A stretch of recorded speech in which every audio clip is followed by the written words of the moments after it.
Abi ya battı.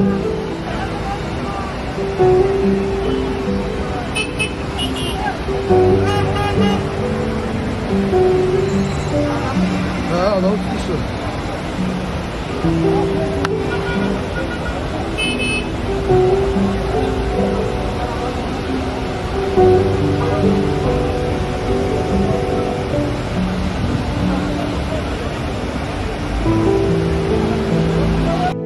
Arkadaşlar AVM'nin son durumu. Bu abimiz ne yapıyor onu da bilmiyorum.